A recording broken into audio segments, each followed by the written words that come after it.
ഏറെ നാളത്തെ കാത്തിരിപ്പിന് ശേഷം 2026 LSS USS പരീക്ഷാഫലങ്ങൾ ഒഫീഷ്യലായി പ്രസിദ്ധീകരിച്ചിട്ടുണ്ട്.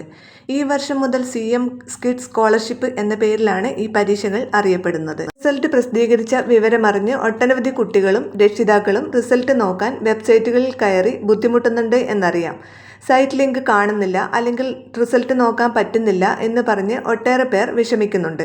നിങ്ങളുടെ ബുദ്ധിമുട്ടുകൾ മനസ്സിലാക്കിക്കൊണ്ട് LSS USS റിസൾട്ടുകൾ വളരെ എളുപ്പത്തിൽ തെറ്റുകൂടാതെ എങ്ങനെ നോക്കാം, അതുപോലെ തന്നെ സൈറ്റ് കിട്ടാതിരുന്നാൽ എന്താണ് ചെയ്യേണ്ടത് തുടങ്ങിയ കാര്യങ്ങളാണ് ഇന്നത്തെ വീഡിയോയിൽ. അപ്പോൾ വീഡിയോ ലൈക്ക് ചെയ്യുക, അതുപോലെ പരമാവധി ആളുകളിലേക്ക് ഷെയർ ചെയ്യാനും മറക്കരുത്.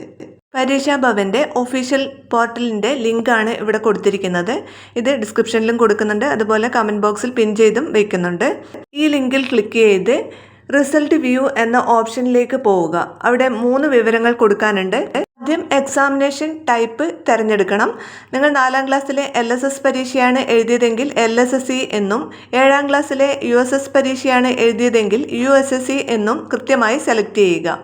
കുട്ടികൾക്ക് ഏറ്റവും കൂടുതൽ തെറ്റുപറ്റുന്നത് ഇവിടെയാണ്, അതുകൊണ്ട് മാറിപ്പോകരുത്. അടുത്തതായി ചെയ്യേണ്ടത് രജിസ്റ്റർ നമ്പർ, ഹാൾ ടിക്കറ്റിലുള്ള രജിസ്റ്റർ നമ്പർ തെറ്റുകൂടാതെ ടൈപ്പ് ചെയ്യുക. 3ാമതായി ജനനത്തീയതി നൽകുമ്പോൾ വളരെ ശ്രദ്ധിക്കണം. അതിൻ്റെ ഫോർമാറ്റിൽ തന്നെയാണ് നൽകേണ്ടത്. ജനനത്തീയതി കൃത്യമായി കൊടുത്ത ശേഷം സബ്മിറ്റ് ബട്ടൺ അമർത്തിയാൽ നിങ്ങളുടെ റിസൾട്ട് നിങ്ങൾക്ക് കാണാൻ സാധിക്കും. റിസൾട്ടിൽ ES എന്ന് കണ്ടാൽ നിങ്ങൾ സ്കോളർഷിപ്പിന് അർഹത നേടി എന്നാണ്.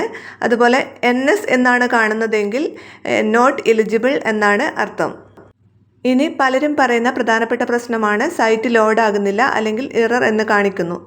എന്നാൽ ഒട്ടും പരിഭ്രാന്തരാകേണ്ടതില്ല. ഒരേ സമയം കേരളത്തിലുടനീളമുള്ള 10,000-കണക്കിന് ആളുകൾ സൈറ്റിൽ കയറുന്നതുകൊണ്ട് ഉണ്ടാകുന്ന താൽക്കാലിക സെർവർ തിരക്കാണിത്. അല്പസമയം കഴിഞ്ഞ് രാത്രിയിലോ പുലർച്ചെയോ നോക്കിയാൽ സൈറ്റ് പെട്ടെന്ന് ഓപ്പൺ ആകും. അതുമല്ലെങ്കിൽ ഇതിലും എളുപ്പമുള്ള മറ്റൊരു വഴിയുണ്ട്. നിങ്ങളുടെ സ്കൂളിലെ പ്രഥമ അധ്യാപകന് അവരുടെ ഔദ്യോഗിക ലോഗിൻ വഴി സ്കൂളിലെ മുഴുവൻ കുട്ടികളുടെയും റിസൾട്ട് ഒരുമിച്ച് ഡൗൺലോഡ് ചെയ്യാൻ സാധിക്കും. അതുകൊണ്ട് റിസൾട്ട് വെബ്സൈറ്റിൽ കിട്ടാത്തവർ ഒട്ടും വിഷമിക്കേണ്ട. നിങ്ങളുടെ ക്ലാസ് ടീച്ചറുമായോ HMമായോ ബന്ധപ്പെട്ടാൽ അവർ റിസൾട്ട് വേഗത്തിൽ പറഞ്ഞു തരും. അപ്പോൾ വീഡിയോ നിങ്ങളുടെ കൂട്ടുകാർക്ക് കൂടി ഷെയർ ചെയ്ത് കൊടുക്കാൻ മറക്കരുത്.